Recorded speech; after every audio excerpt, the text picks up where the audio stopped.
You're listening to the Cyberwire Network, powered by N2K.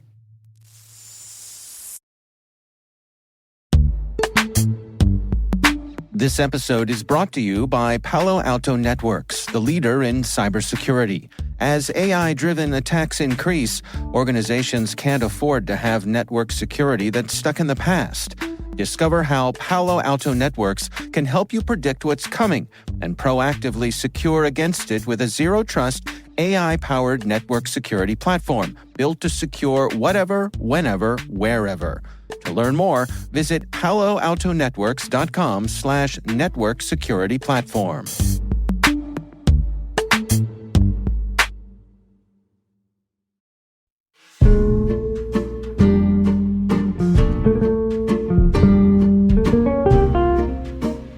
Hi, my name is Perry Carpenter, and I am the Chief Evangelist and Strategy Officer for a security training company called KnowBe4.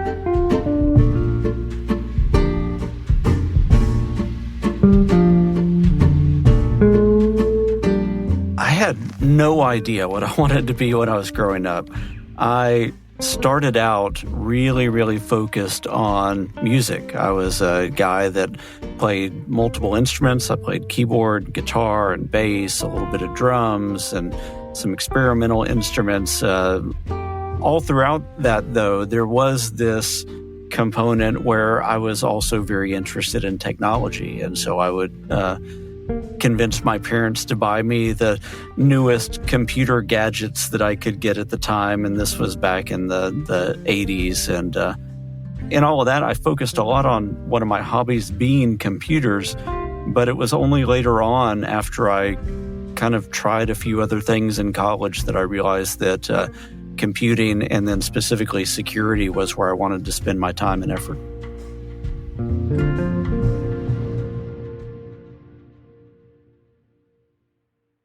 I think for me, when it was the kind of the connection between music and computing, is that whenever you're kind of joining things together in a musical scale to make chords, or whenever you're adding different instruments and octaves together or timbres together to get some kind of bigger result, it is very similar to what you can do in computing environments when you're putting code together.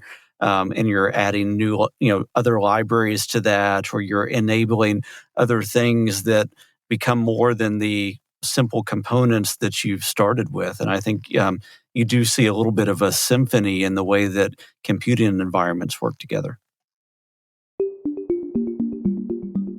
So I started my college years as a music major, specifically in composition. I loved writing songs, and being a composition major and being a music major in general requires way more discipline than I was capable of, and was probably tapping me out creatively and talent-wise as well. I think I kind of was hitting some of my limits. And as I was exploring languages and thinking about what I wanted to do there, I had a really interesting discussion with a professor, because I was thinking, hey, after college, if I want to explore language, maybe I could go be a linguist. And I had a professor that said, that's a great idea, other than the fact that you're going to have to wait for somebody to die to get a job, because it's just not a populated field. So I then looked at my happy liberal arts degrees that I had and said, what do I do now? Ultimately decided to go to law school, and realized that, similar to music, my first choice and what I wanted to do for a master's program was way off, and ended up taking an internship in computer programming at a company called J.B. Hunt, simultaneously starting to work on a master's degree in computer science.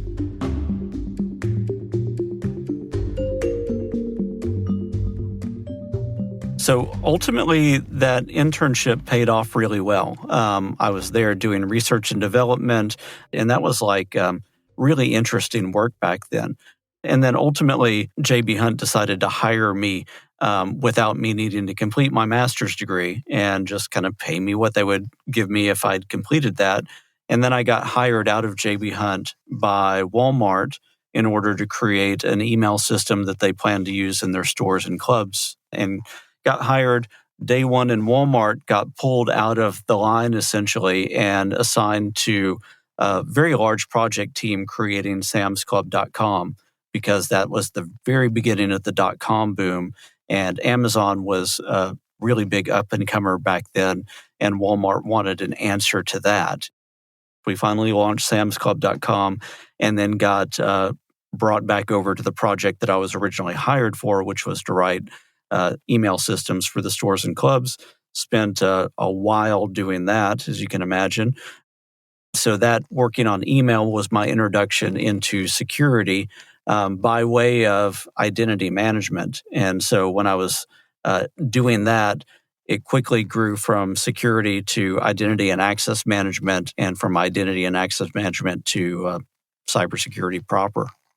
After Walmart, I ended up going to a company called Alltel and doing more security work and getting a real love for the human side of cybersecurity that typically gets neglected.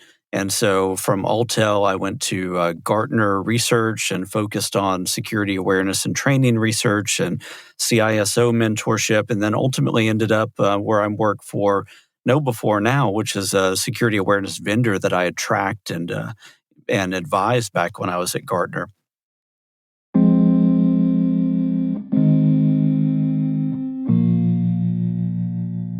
Adversity comes in a lot of different forms. Sometimes adversity is just disappointment that I've not been able to do the thing that I hoped that I could do, whether that's a limiting factor with my personal capabilities or whether that is a thing that for some reason doesn't align with whatever organization I'm working for is hoping to accomplish, or whether there's some form of thing that's totally outside anybody's control. I think adversity comes at us all, and the way that we can get out of the potential emotional spiral that comes with that, the way that I get out of that is I start to look at the bigger picture.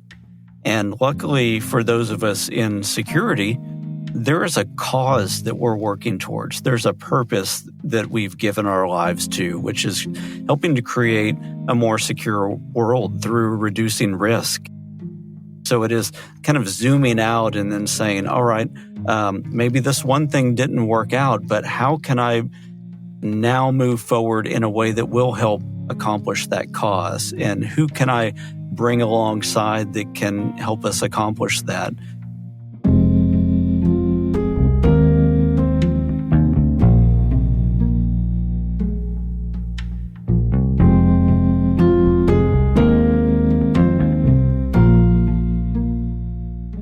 One of my major goals here is to release a body of work and help other people so that ultimately, when you start to think about the human side of security, there is a set of learnings, a set of processes, a support system that will ultimately raise all boats, regardless of the vendor or the tool set that people are using.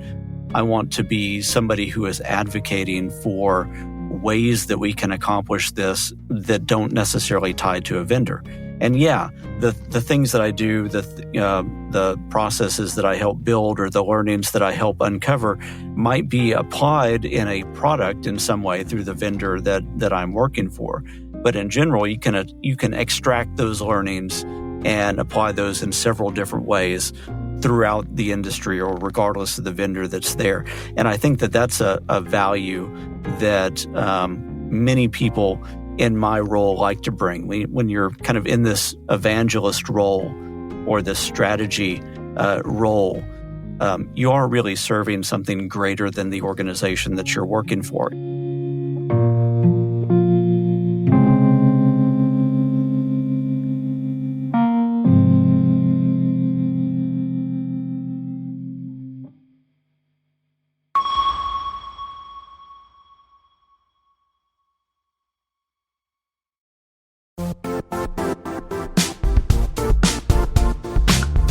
Now, a word from our sponsor, the Johns Hopkins University Information Security Institute, currently seeking qualified applicants for its innovative Master of Science in Security Informatics degree program.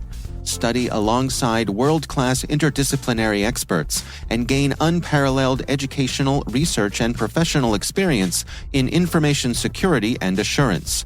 Interested U.S. citizens should consider the National Science Foundation's CyberCore Scholarship for Service program, which covers tuition and a $6,000 annual professional development allowance, as well as providing a $37,000 additional annual stipend.